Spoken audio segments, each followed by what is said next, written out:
Have you ever felt like you hit your 40s or 50s and all of a sudden there's weight on you that wasn't there before?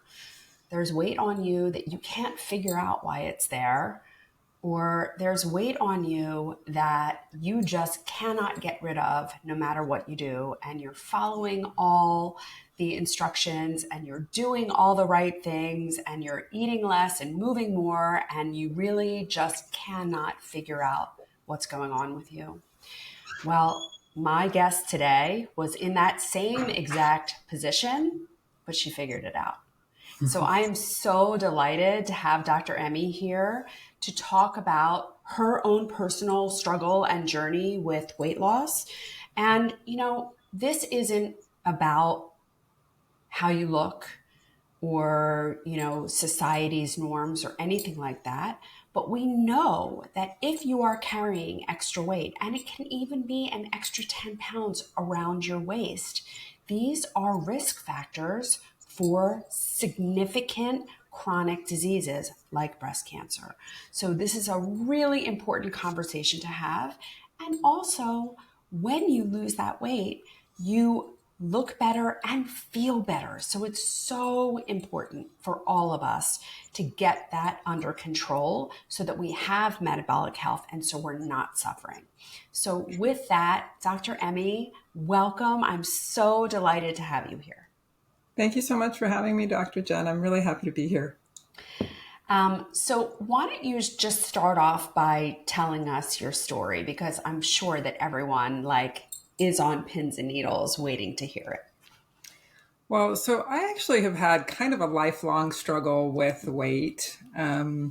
Started really in my teens, and in my teens, I starved myself so badly that I got super sick. I got rheumatic fever. But back then I was only, maybe sometimes a little bit chubby, and I was trying to get myself down. And so that actually started me on a lifelong issue because they gave me antibiotics for years. Back then, they used to give you antibiotics for like 10 years after you had rheumatic fever. This was back in the 1980s.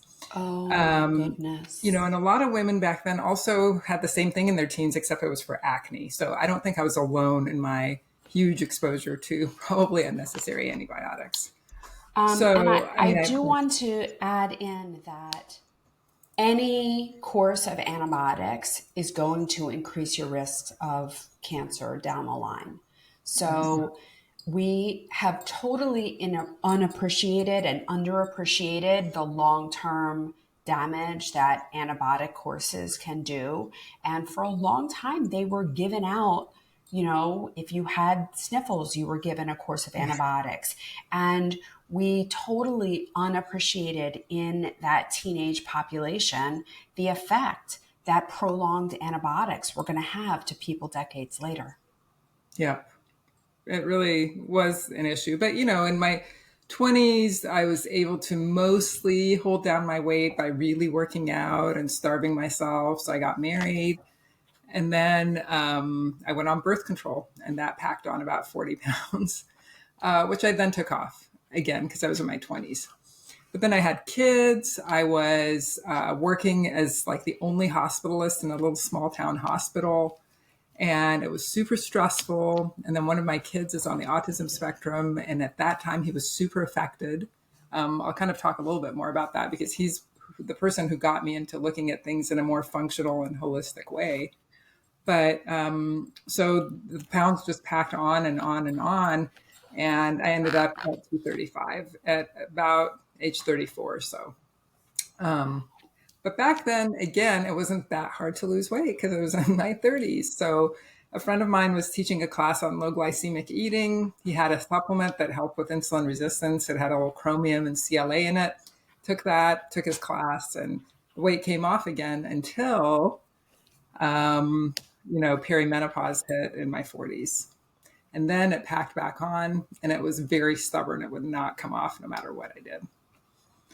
So that's when I kind of had to go back to the drawing board because I even saw a colleague had labs checked. They were like, oh, everything's normal. They checked my thyroid, but they never checked thyroid antibodies, for instance. Well, even when they check your thyroid, they generally only check TSH, thyroid stimulating hormone, and a free T4. That's generally what they check. If you're And lucky at free T4. Yeah. yeah, I don't know about you, but I don't find that useful because I find so many people with thyroid dysfunction that have in range, let's call it in range TSH and Mm-hmm. in range T4. But then when you look at the ratios of total T3 to reverse T3 and free T3 to free T4, you find a lot of people who are clinically hypothyroid. Yes, especially in the perimenopause and menopause years. And the reason for that is that testosterone actually has a lot to do with the conversion of T4 to T3. And also, by the time we get to a certain age, we have issues with our gut health, and those issues with our gut health are affecting our liver. The place where you convert T4, which is the active form of thyroid that comes from your thyroid, to T3, which is the kind of thyroid that your body uses, is mostly your liver. So 10% of your T3 or active thyroid is made in the thyroid itself. 90% is converted from what we call a prohormone, which is T4. It has to have an iodine removed to become T3. And most doctors will only check a TSH, which actually is a hormone that comes from the pituitary.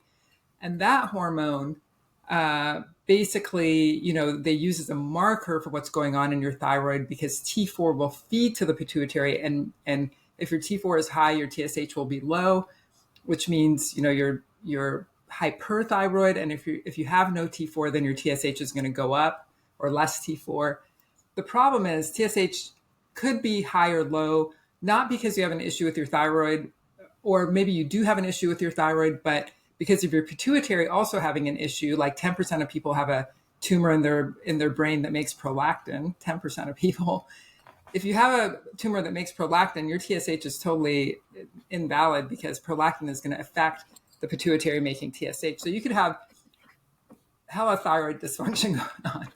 And, Yeah. your TSH is still going to be, quote, normal because it's being suppressed by prolactin, or for other reasons, there's issues with your pituitary. When you give birth, you could have, issues that happen with your pituitary, and it gets missed all the time because people don't do complete thyroid labs.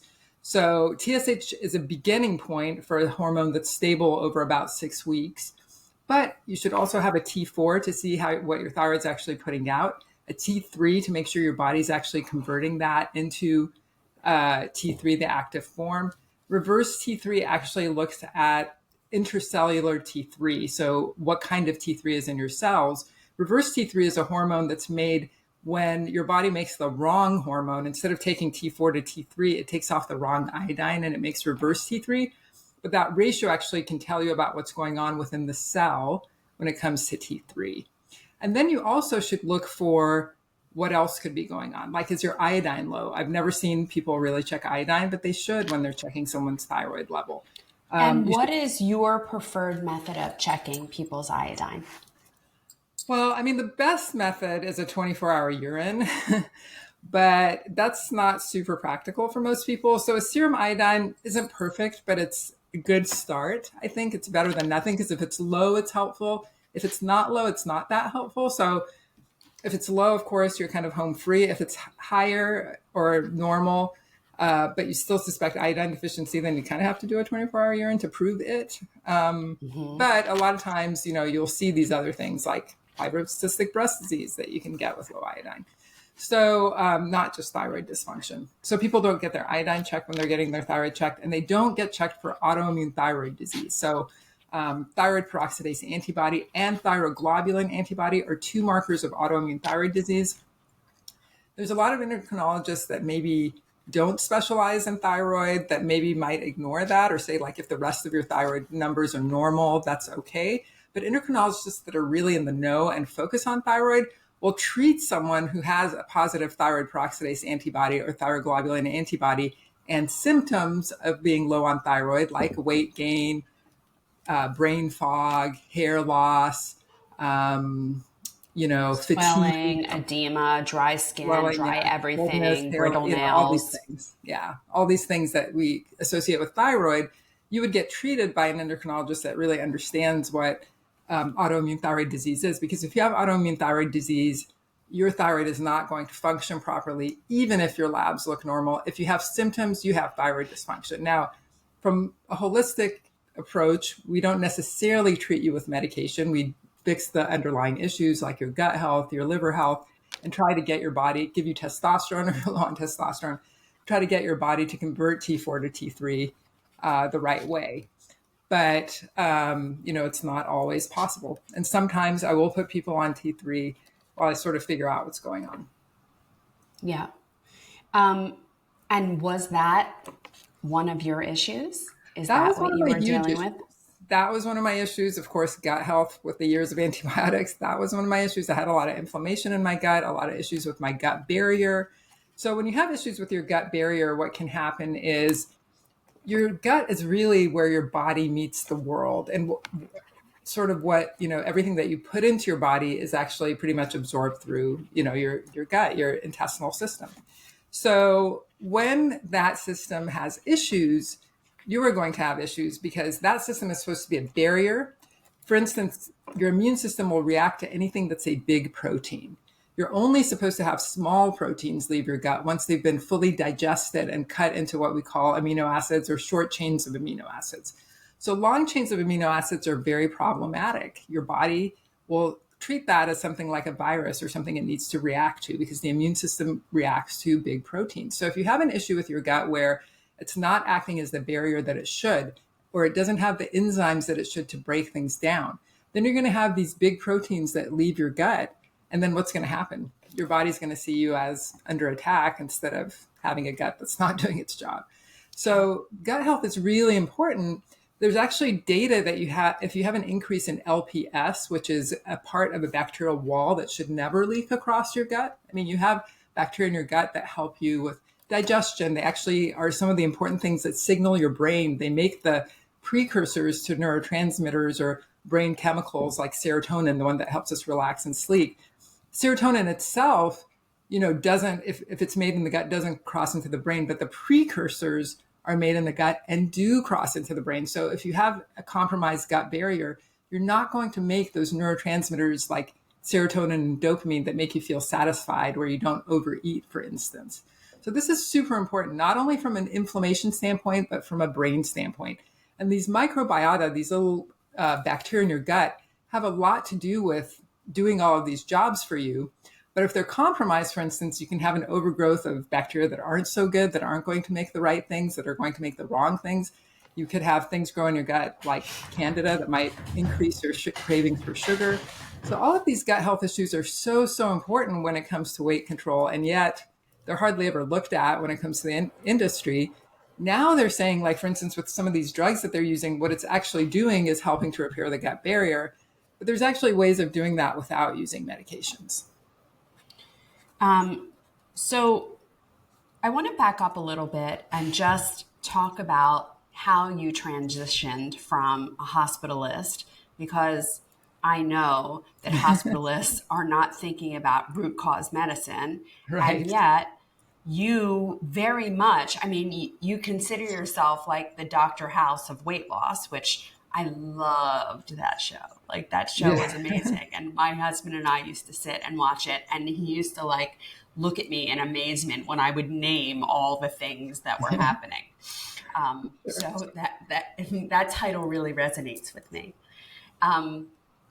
So how did you go from being a hospitalist, which is essentially like the person that has to take care of someone that they don't know at all when they get admitted to the hospital, right? Yeah. How did you go from that to the Dr. House of functional medicine? Well, so, I was in a small town, so I was the hospitalist, but I also had my own practice. And at that time, it was a traditional, 5,000 person internal medicine practice. And then I also worked at the hospital. But I had my little child when we moved here. He stopped speaking. He was 2.5. And at first we thought, gosh, he probably just switched from Spanish to English when we came from Texas. And that's the issue. But it wasn't. And things got worse and worse. And later, by the time he was 6, we were told that he was on the autism spectrum. And he was really severe. He could speak only in 2 or 3 word sentences. He's a great artist now, but back then he used to tell my husband what to draw because he couldn't draw. He would roll on the floor screaming in frustration a lot. And I just had nothing to do for him. And I took him to several physicians who were like, well, we can give you this drug, to calm him down, but we have to do an EKG to make sure that it doesn't cause an arrhythmia. And I was like, he's 6. I'm not going to put him on a drug that's going to cause an arrhythmia. It was imipramine at the time.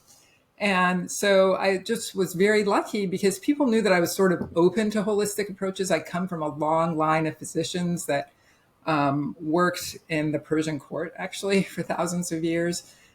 Jewish physicians who survived in this, as a minority in this other empire because of what they knew. And so I believed in holistic medicine. I just didn't know a whole lot about it because I was trained very conventionally, at Parkland Hospital and, very ICU heavy training and all that. And so I was invited to this dinner that was put on by the Dan Doctors of Autism. So there's this group called Defeat Autism Now. They take sort of a holistic approach to autism. There are these parents that in our community that had basically connected with these doctors, and they hosted a dinner where they brought one of these docs to kind of talk about the holistic approach to autism.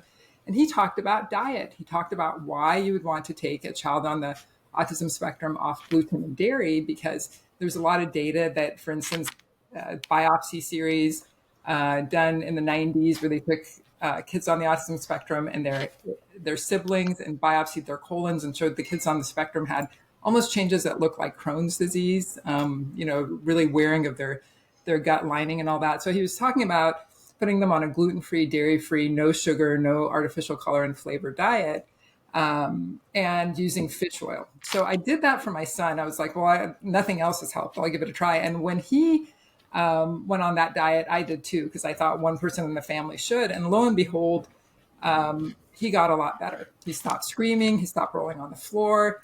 He started speaking. And then a few months later, a friend of mine who was an orthopedic surgeon gave me a bottle of this antioxidant that he had used for his kids for asthma, because he said, I know that your kid has asthma, but he has asthma. I know that you've tried, everything for him. And the medicines just like made his tonsils bigger, made him feel worse.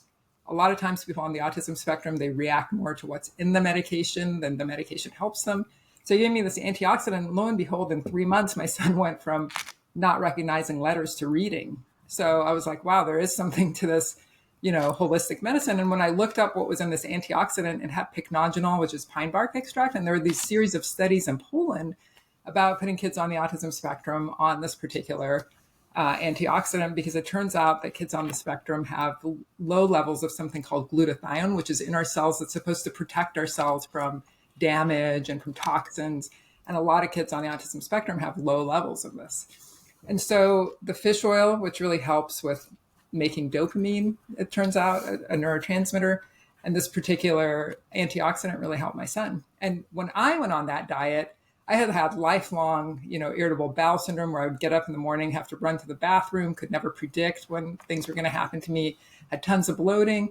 And with his diet of no gluten, no dairy, no sugar, no artificial color and flavor, a lot of that went away from me. And that was actually the first time I lost weight in my 30s.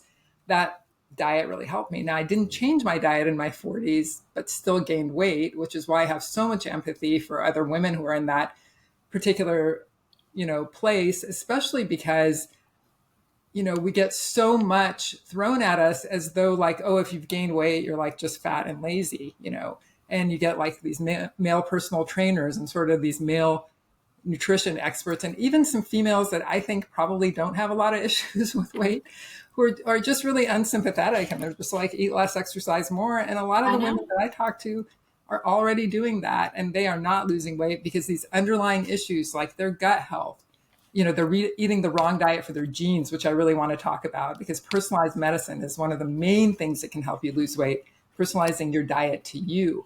So there's a lot of data now that if you have certain genetics, certain diets are going to work much better for you than other diets. For instance, if you have a certain variant of a gene called PPARA, you're going to be very good at burning fat. But if you have a bad variant of that gene, you're not going to be good at burning fat. So if you eat a high-fat diet like keto, you're actually going to do worse. If you have a certain gene variant of a gene called CETP, it's going to be very easy for you to get into keto. If you have another variant, it's not going to be very easy, and keto's not really going to help you. You're never going to get there. If you have a gene called FTO, eating super high protein, if you have a variant of the A gene, the A variant, is going to really help you. If you have the TT variant, eating so much protein is probably going to give you more cravings. You have to eat a more balanced diet. There's a gene called TCF7L2, makes people carb intolerant. So if you have that gene, eating a lot of carbs is not going to be good for you. So people pretend that they know like the secret to everyone's weight loss, but they really don't, because they don't know you. They don't know your gut health. They don't know your genetics. They don't know what's going on with your hormones. And so understanding all of that about yourself is actually going to give you so much of a leg up when it comes to losing weight, because you're going to know what you need to do for you, not someone else's experience, because it's going to be different. I've helped patients who have very different genetics than me, and the diet I put them on was 180 degrees different than the diet I put myself on to lose weight.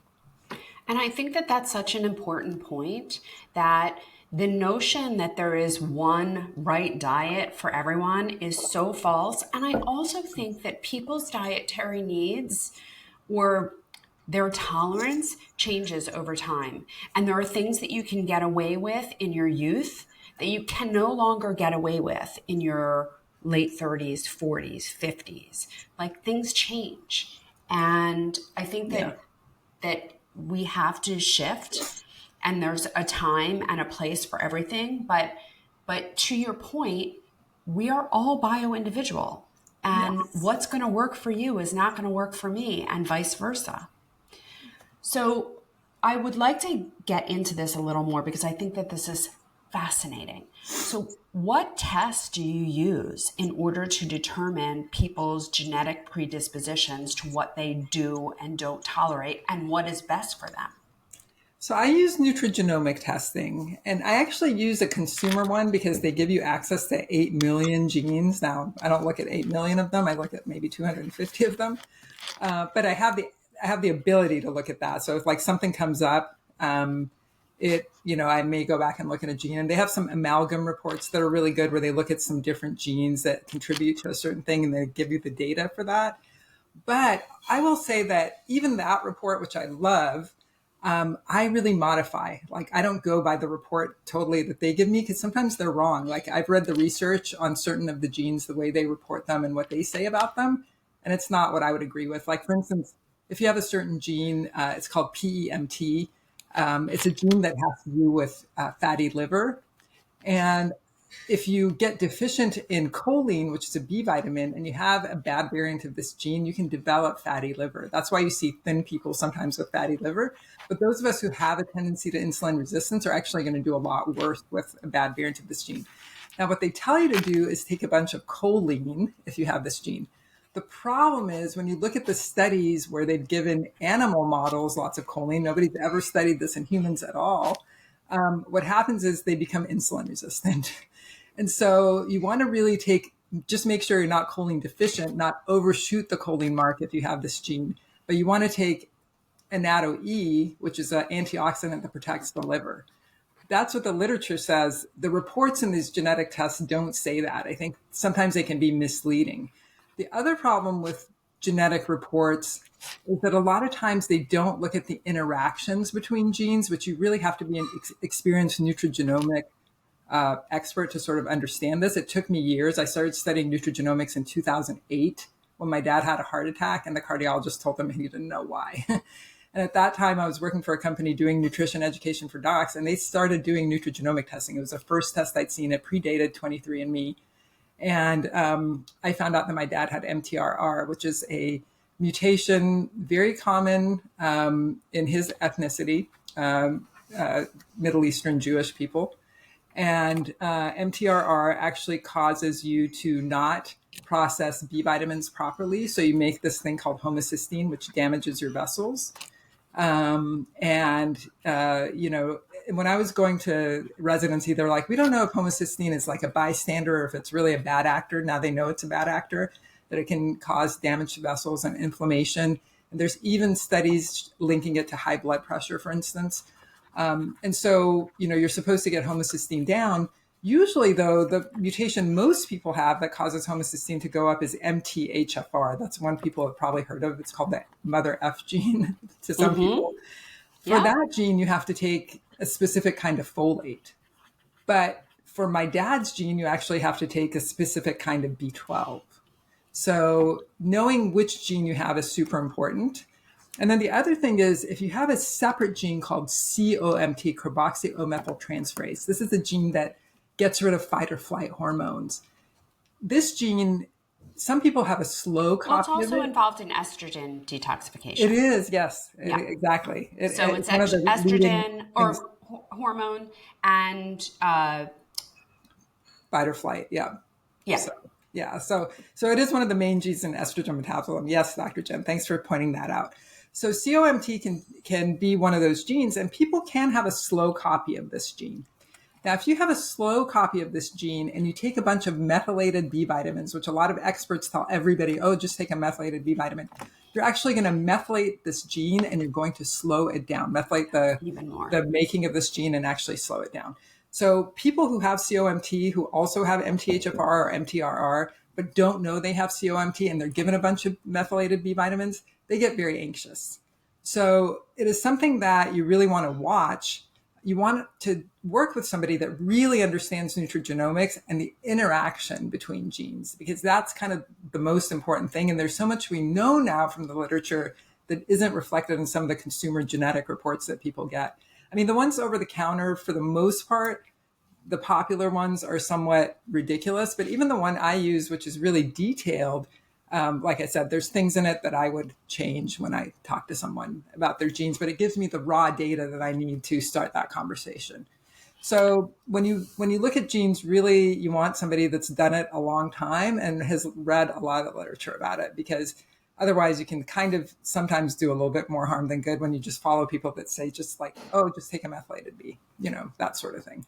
But Yeah, nutrigenomics is absolutely. super powerful. Now, there's people that say, oh, it doesn't really matter what your genes are because our environment is so polluted. It's all about epigenetics now. Like I heard someone I really admire, Dr. Hyman, say, well, your genes are like the keyboard, but you can play different songs on it. You can play ragtime, jazz, whatever. But the fact is, all of our keyboards are really different. You have to know your keyboard to know what to do to turn genes off and on, even in the polluted environment where we have, which is so bad. I mean, one of the things that women our age face is that the food supply was so different when we were little than it is now. So the same things you ate when you were little ate the same things you're eating now. They're different, Right. Yeah, I so say all the time, like we're not living on our grandmother's earth. We're not even living on our mother's earth, no, no, right? things And have changed. so Yeah, everything is dramatically different, but that doesn't mean that you should go against your basic roadmap, right? exactly. Like we You have all to know have this genetic basic roadmap, it. Hmm. and we should play to our strengths. Exactly. Yeah, And exactly. knowing your genetics is the way to play to your strengths. It is, because your genetics are actually what makes you, for instance, more susceptible to something that someone else can survive easily. There are Yeah. people who have robust ways of getting rid of pesticides and herbicides, believe it or not. They have fabulous detoxification pathways. So Mhm. they're not as affected by everything that's in our food than some of us are who don't have those great detoxification pathways. So if you know your genetics, for one thing, you know what to concentrate on. B, you know what's coming down the road, like what you really need to watch out for. And C, you need to know what you need to do today as far as like what supplements should you take? What kind of diet should you have? How much sleep do you need? What's actually going to help you sleep?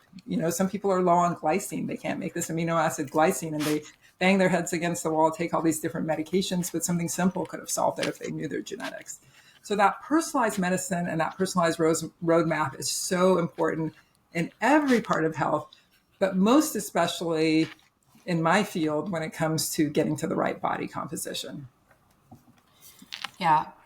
So obviously, your diet and the supplements are a big part of it, right? Mhm. And nurturing your nature, right? Giving yourself what your body ideally needs. That is definitely a big part of it.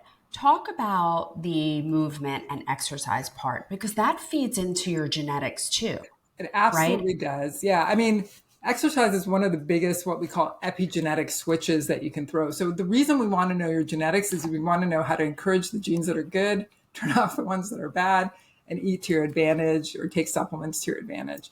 And so basically, it's super important to use exercise as one of those switches, because exercise does a lot in the body that a lot of people don't know about. For one thing, it really sensitizes you to the hormone insulin. So if you don't exercise, then it's going to take a lot more insulin to get your blood sugar to where it's supposed to be. The more insulin you make, the more your blood sugar is going to be unstable. So, your blood pressure will go way up. You'll have high insulin, drop it way down. That's what can cause a lot of cravings. It can also kind of pack on the pounds. Insulin is an anabolic hormone. So it's a Yeah. hormone that builds fat. It's kind of like the way testosterone builds muscle, insulin builds fat. So Yeah. you don't want a lot of insulin. So insulin, It's our storage hormone. it is, yeah. Yeah. Yeah.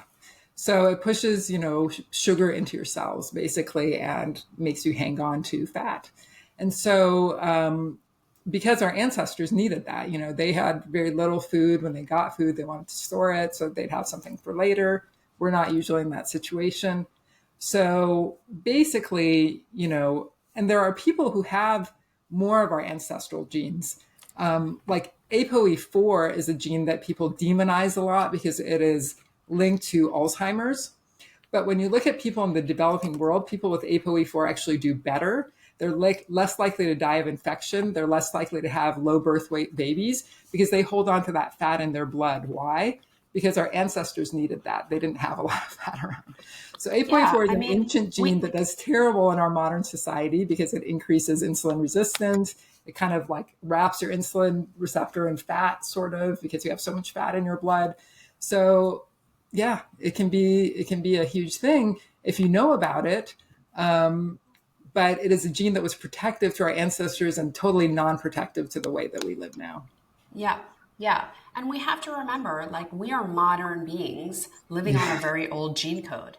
And exactly. that gene code was very appropriate for survival then and Hmm. needed for survival then because, Yes. unlike now, we were living in times where we didn't have food storage, we didn't have agriculture, and you basically eat what you killed or found, right? Yes. And so there were times when food was available and times of deep and prolonged starvation.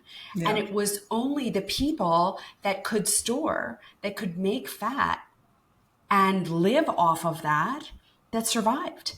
It was a That's true. protective system. It was absolutely like those were the people that survived. Yes. It was a And survival yet you have mechanism. anomalies of people who don't have any of these thrifty genes now and can eat everything. Happen to be married to one. And so, the rest of us are like, why? Yeah. But yeah, like if you have ApoE4, you sort of have to live like a cave person. You need to eat like, game meat and vegetables and very little fat and move all the time. So that's another gene where exercise makes a huge difference as far as your outcomes. If you have ApoE4, if you have one gene, your risk of Alzheimer's is double the general population. If you have two genes, your risk is 8 to 10 times. So this isn't just about losing weight or getting to the right body composition. It's about your health, what we're looking at here. But even with those genes, if you have two copies of ApoE4, if you exercise 6 days a week, your risk of developing Alzheimer's is cut in half. If you make sure you're not insulin resistant, as in keep yourself at the correct body composition, and I'm not just talking about weight, I'm talking about muscle to Yeah. fat ratio. It's Yeah. important to have muscle. Muscle dictates metabolism. So all of these, weight loss fads that don't emphasize gaining muscle, they're really going to actually cause huger health problems than we know. And there's people Yeah, that let's go claim that there. that Let's these go there medications because increase muscle, but I've never seen that in a non drug company sponsored study, not one. because So I think that speaking of Dr. Hyman, who I think has two copies of the ApoE4, hasn't he come out and said that? I don't know about him. I know Chris Hemsworth famously had that because Dr. Attia did his genetics and talked to him about it. I'm almost positive that I remember that. But in Yeah. any event, um, Wait, where was my brain just Oh, you were going talking with about that? ApoE4 Oh, and exercise. body composition, Yeah. because I know that Dr. Hyman did one of his podcasts where he Oh, had before. two or three experts in the Ozempic space come on and talk about semaglutides, and that if I remember this statistic correctly, they are losing weight, certainly, but they're also decreasing their muscle mass by 40%. And to me, that's a metabolic disaster. I mean, that's the thing that we have to maintain, because that's the center and the foundation of our metabolism, no? Yeah, I mean, to me, what's really important is body composition. So, for instance, when I help people lose weight, I send them a box that has skin calipers and ways of measuring their. There's a whole thing where you measure like all of your body and all that. Because what I'm trying to do is make you leaner, not skinnier. You know, Mm-hmm. and so when we talk about ApoE4, for instance, they call Alzheimer's type 3 diabetes of the brain because insulin resistance, especially local insulin resistance from inflammation in the brain, is so important here. And so what we're trying to do is reduce your inflammation by reducing the amount of fat, improving your muscle, and therefore you're less insulin resistant. That's the whole goal here. And so with these medications, what I have seen, and when I followed my diabetics who've been on it with their body composition, they are losing muscle. And my goal when I started diabetic on it is it's better than insulin, but I'm going to try to get them off by changing their lifestyle and doing the other things that I need to do for them. But, So is I, there a way to do that? I mean, can we help people who are so stuck, right? And they're in a really bad place, because the bottom line is, if you're 100 pounds overweight, and I know that you can speak to this more than mhm, anyone, if you're 100 pounds overweight, you're in a really bad spot. right. Should we be thinking about a way to marry the world that you're talking about with this conventional medical space, and like give people a little advantage, but can we do it in a way that we're teaching them to eat at the same time and teaching them to move and helping them with body composition? Or is there a way to do that? I mean, I think there is. I have never used it except in people who are like, you know, basically, diabetics that come to me uncontrolled for the most part. Mm-hmm. Because, for instance, one of the people in my program is a nurse who weighed 259 pounds, and she was already on semaglutide. She was on, one of the drugs that kind of acts as a sugar diuretic that wastes sugar through your kidneys, and she was on metformin. So she was on 3 drugs with a hemoglobin A1C of 15 Oh, and more than 100 pounds overweight because her goal weight is 130 pounds. So she has lost more than 100 pounds now and is off all those medications with an A1C of 5.4 yesterday. So, wow. yeah. So she That's was the medications had amazing. not really helped her with any weight loss at all. So I think the education piece is super important. If you use these drugs and you are not measuring people's body composition, if you use these drugs and you're not getting to the root cause of what actually brought us here, if you're not educating people about how important exercise to build muscle is, and maybe even supplementing with certain things that help muscle, like alpha lipoic acid, then I think you're really doing people a disservice because people do lose some muscle mass when they lose weight in general.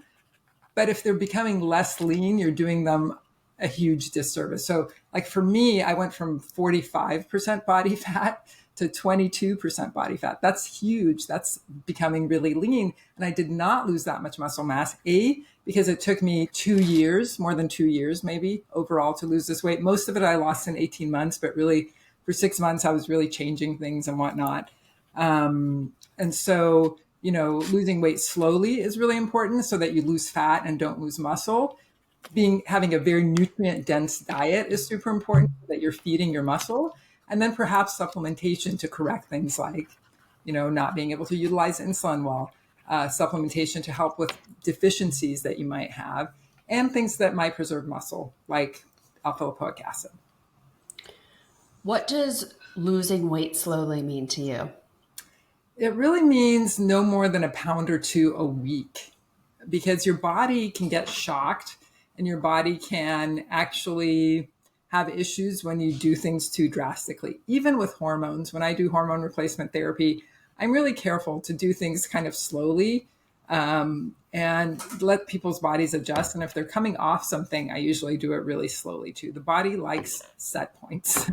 And so when you lose weight slowly, you're actually addressing these root causes and getting healthier, and you have a much better chance of hanging on to your muscle, because you're exercising over that time, than when you drop weight super drastically. Because usually when you drop weight super drastically, you're dropping muscle. Yeah. And you're also way more likely to rebound, right? Exactly. Yeah, Yeah. you are. Um, you know, I think that when Dr. Fatima Cody came out and said that obesity is a genetic disease, she did a huge disservice out there. Do you believe that obesity is a genetic disease? I mean, we talked so much about how important your genes are, but don't you think that it's more of a lack of knowledge and understanding about how to best manage your genes? For sure. Because if you look at my genes, I should be morbidly obese, and yet I'm not. Why? Because I learned to use those genes to my advantage, really. For instance, I know that I have FTO, so I know that exercise really helps me. In fact, when I lost the most weight, I was exercising the most. I try to do at least an hour and a half, 3 to 4 days a week, because that's what it takes for me to be healthy. And I do other things while I exercise, like listen to podcasts. So it's not a waste of time for me. It's time that I'm actually engaging in things. And honestly, like if I want to watch a program, I make sure that I'm exercising when I do it, because I will fall asleep otherwise. So if there's a program I really want to watch, it's my reward. I'm exercising. So Yeah. I know that about myself. So I know that I can't get away with less exercise. So I do it, and I think a lot of people who don't have FTO maybe don't need that much exercise. So it's the importance of knowing your genes. It kind of tells you what your particular roadmap can be. I mean, I had a cardiologist that came to me who he tried paleo, then he tried carnivore as a cardiologist. I was like about to drop to the floor when he told me this, because, most cardiologists are vegan, but vegan hadn't helped him either. That's why he kept going through all these diets. Well, it turned out he really needed a balanced diet. Like when you looked at his genes, he needed to have good carbs. He needed to have like about, 30% protein, and he needed some fat. And he was a cyclist. So he actually needed carbs because he would go on these 100-mile bike rides, and really correcting what he was doing. And he also had thyroid problems, which a lot of people don't look for in men.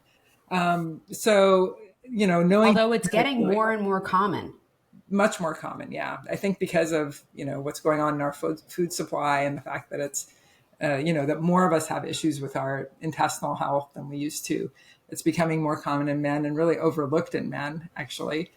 But yeah, I mean, he was a person that had really tried to lose weight and was very health conscious, and really without the right information, he kept trying different things. And that's kind of the thing, is that people keep trying different things, trying to find the thing that will hit.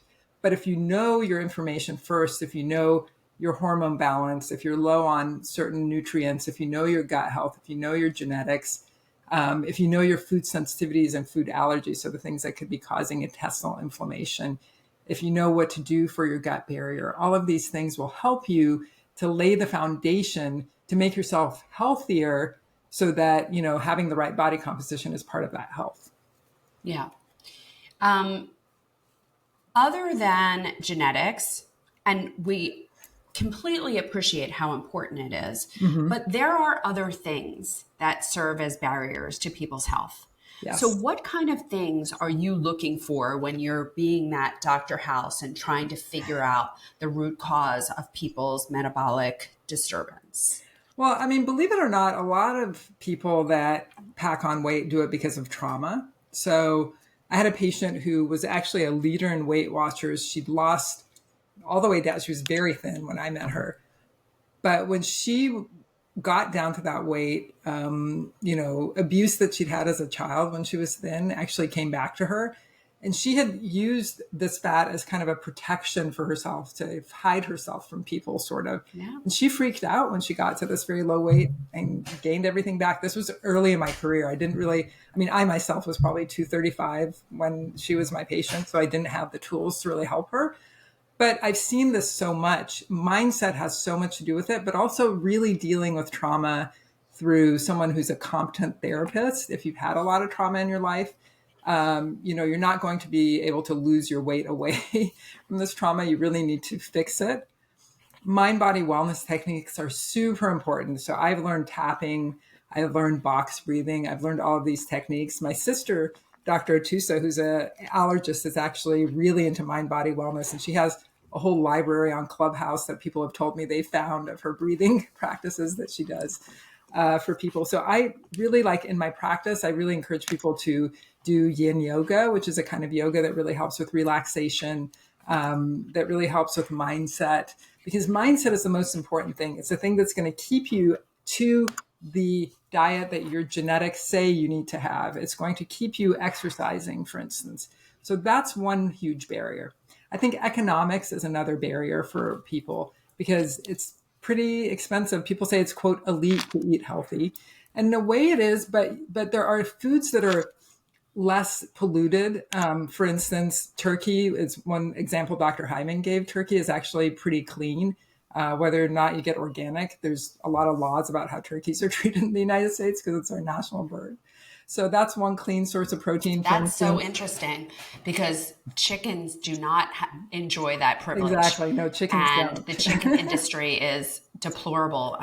It is, yeah. But we were talking to someone over the weekend whose family is in the chicken raising business.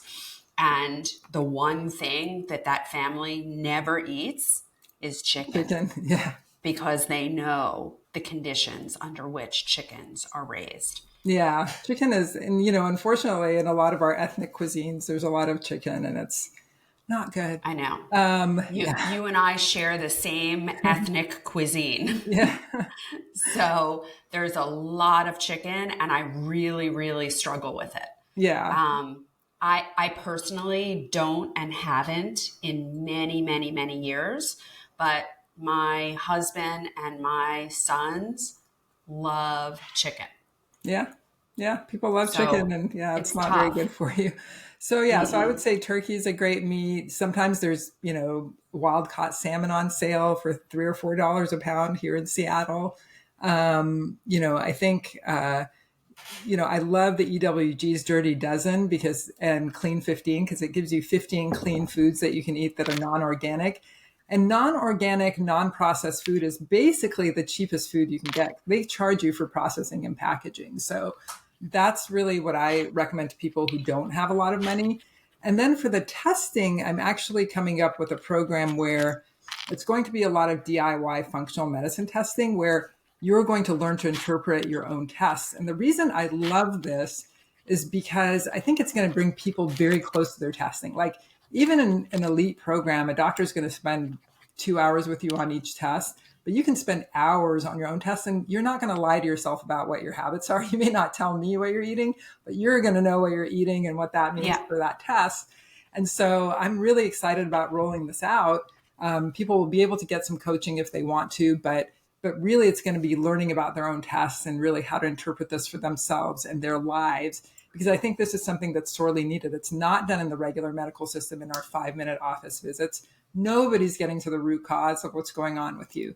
And so it's super important to actually learn to do that for yourself. And so that's going to be sort of this affordable program that I'm very excited to bring about because I think that this sort of root cause medicine should be accessible to everybody. Yeah, I agree with you. I think the food is a huge problem because we have so many subsidized crops in this country and what's being subsidized is garbage. So, people can get very cheap meat and very cheap processed food and it's garbage. And when you think about the things that are supplemented, I mean, what people are using government money for, they're using it for soda and chips and these things that are very, very bad for them. Mm-hmm. But they're cheap and inexpensive. And so that's what they end up eating. And I think that we really need to work hard on our educational system and why are we subsidizing these crops? Why are we subsidizing a wheat crop? Why are we subsidizing a corn crop, a soy crop, a GMO soy crop? We have no business doing that. And I think if we would put that money and that attention and that interest and that support into the vegetable growers, it would have a huge impact down the line. It's just that I'm not sure that that's what their goal is. Yeah, I mean, there's lobbies obviously that keep all of this going. But, there's ways of fighting back. I think there are people with resources who are now looking at changing these laws, who sort of think about hiring their own lobbyists the other way. So if you have friends that have resources, impress this upon them that they really Yeah. could be somebody that makes a change, that perhaps has a foundation that looks at growing the right food for everybody, changing the laws so that what the government covers for people is healthy. Yeah. I think it's really partially, a system that's very entrenched, so it's going to be hard to dig out. But I think if the will's there, we can do it because Yeah. we all And know I that it also can be think that we can all vote with our pocketbooks, right? We can true. all vote with our money and we can choose to not buy those things. So if we stop the demand for the garbage, it's going to go away, right? Yes. So, but we're a long way from that, sadly. But in the meantime, people are concerned about their health. We're sicker than we ever were before. I know in the breast cancer world, I mean, I am seeing more and more women, younger and younger, and it's disturbing and it's sad and it's completely tied to diet and lifestyle. I mean, 80% of breast cancers are potentially preventable.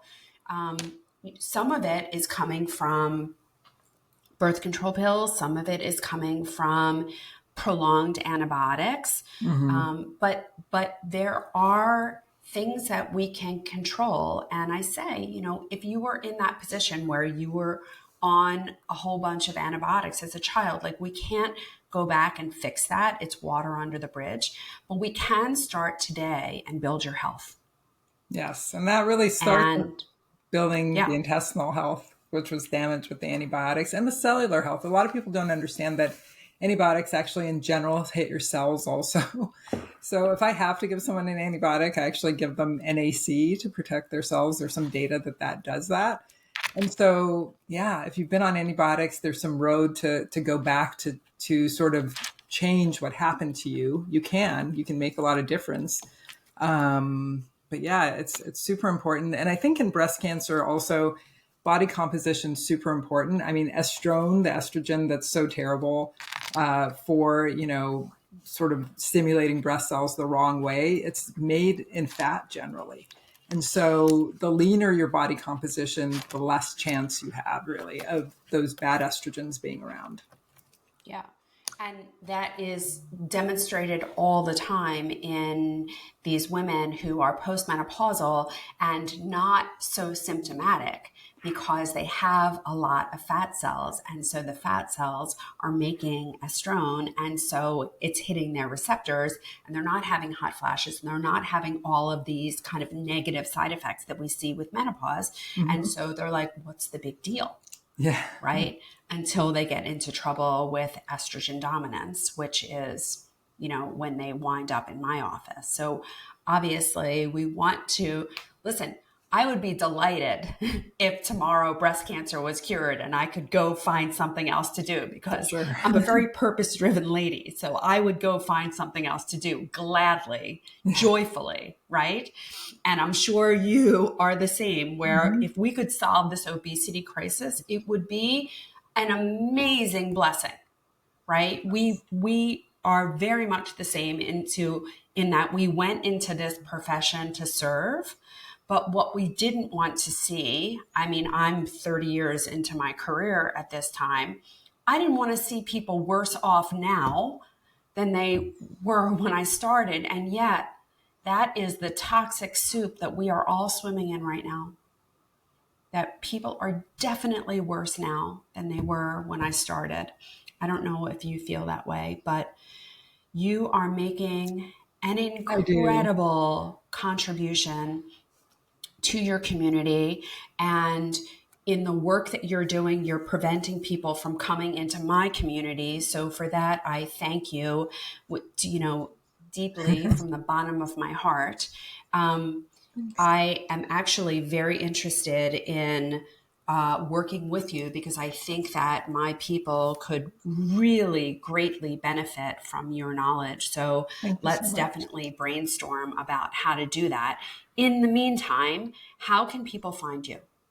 So I'm on social media at doctor, spelled out doctor.emi.